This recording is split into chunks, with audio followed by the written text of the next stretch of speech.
안녕하십니까. 6월 21일 이데일리 조영훈의 시시콜콜 뉴스 브리핑 시작하겠습니다. 영화 같은 이야기가 오늘 첫 번째 소재인데요. 선상반란입니다. 현지 시각으로 20일 인도양에서 참치잡이에 나섰던 한국 국적 원양어선 광현 803호에서 한국인 선장과 기관장이 살해당하는 사건이 발생했습니다. 베트남 국적 선원 2명이 양주 2병을 나눠 마신 뒤 우발적으로 일으킨 범행으로 추정이 되는데요. 안전처 소속 해경은 수사팀을 현지에 급파했습니다. 인도네시아인 선원이 발견을 하고 항해사 이모 씨에게 알리면서 선상반란은 일단 진압이 된 걸로 그렇게 알려지고 있습니다. 국적 원양어선은 현재 220척입니다. 그 가운데 거기에 탑승한 선원의 69%, 10명 중에 7명이 외국인인데요. 정부가 외국인 선원을 통제하고 관리, 감독할 만한 법규가 없다고 합니다. 이에 대한 정비가 시급한데요. 범죄력이 있는 선원이 취업을 했을 때 알아낼 방법이 있는지 이런 것들도 좀 더 세부적으로 관리를 해야 될 것 같습니다. 브렉시트가 이틀 앞으로 다가왔는데요. 내일 모레입니다. 영국 사람들은 무엇을 원하나? 결국은 경제입니다. 먹고 살기 힘든 문제를 해결하기 위해서 어떻게든 일자리가 늘고 경제가 나아져야 한다는 생각에서 양 잔류파와 탈퇴파로 엇갈리고 있는데요. 양측의 캠페인이 절정을 향해 달리고 있습니다. 탈퇴 진영에서는 영국이 이후에 3억 5천만 파운드를 거저 주고 있다고 항변하고 있는데요. 우리 돈으로 약 5,940억 원입니다. 잔류파들은 글로벌 기업의 영국 투자가 줄어들고 수출 또한 직격탄을 맞으면 국민들은 부족분을 세금 폭탄으로 메워야 한다고 그렇게 캠페인을 벌이고 있습니다. 이 가운데 이제 찬성파 의원이 살해된 이후에 새로운 또 이슈가 하나 발생했는데요. 영국 독립당 당수 탈퇴파인데요. 캠페인 포스터가 문제가 되고 있습니다. 줄지어선 수백 명의 난민 사진 앞에 한계점, 영어로 브레이킹 포인트라고 하는 문구가 적힌 포스터 앞에 나이젤 페라지 당수가 서 있는 사진을 캠페인에 활용을 했는데요. 이 사진이 인종주의를 부추긴다는 우려로 비난을 받고 있습니다. 이런저런 일들이 겹치면서 영국의 EU 잔류 가능성이 한층 높아졌다는 평가가 나오고 있습니다. 유럽과 미국 증시는 어젯밤 사이에 잔류 가능성이 높아졌다는 소식 때문에 급등세를 나타냈습니다. 우리 검찰이 제 식구 감싸기에 나서고 있다는 그런 비난들이 많은데요. 이번에도 마찬가지 결과가 나왔습니다. 검사장 출신 홍만표 변호사에 대한 수사에서 검사들이 전관예우가 없었다고 결론 내렸는데요.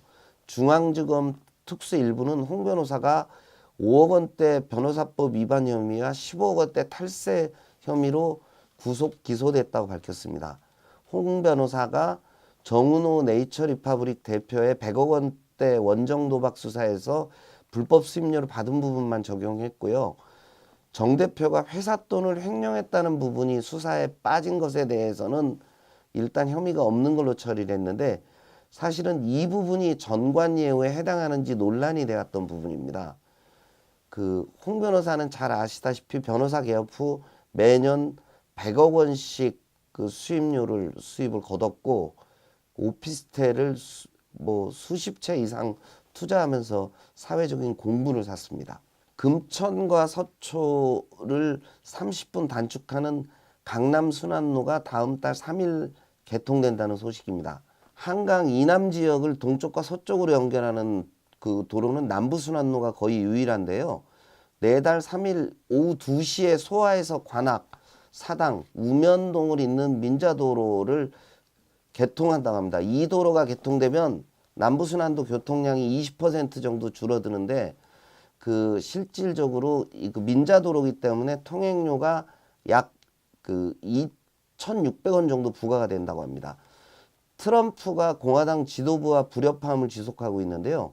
무슬림 적대 발언을 이어가면서 라이언 하원 의장의 강한 거부감을 불러일으켰다고 합니다. 라이언 의장은 경선과 무관하게 그 양심에 따라 투표하라고 얘기를 했는데요. 그 19일 트럼프는 나는 아웃사이더다. 지도부 없이도 11월 선거에서 이길 수 있다고 그 자신감을 나타내면서 잽 부시를 배후로 지목했다고 합니다. 경차 판매량이 준중형을 앞질렀다고 하는데요. 조선일보가 보도를 했습니다. 올 들어 5월까지 스파크와 모닝 등 이른바 경차 판매량이 준중형을 앞질렀는데요. 자동차 산업협회 발표에 따르면 경차 판매량은 72,151대로 준중형 69,978대를 넘어섰다고 합니다.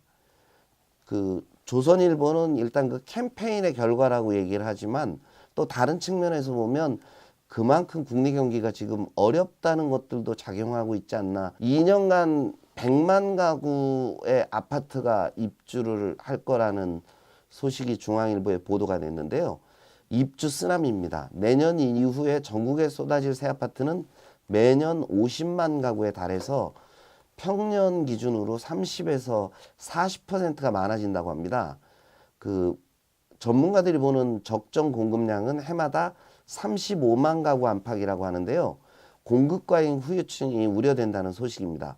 전문가들은 그 공급 과잉 부분을 임대주택 등으로 소화하는 방안이 필요하다고 제안하고 있습니다. 정부가 폭스바겐에 800억대 과징금 부과를 검토하고 있다고 합니다. 이건 동아일보가 전한 소식인데요.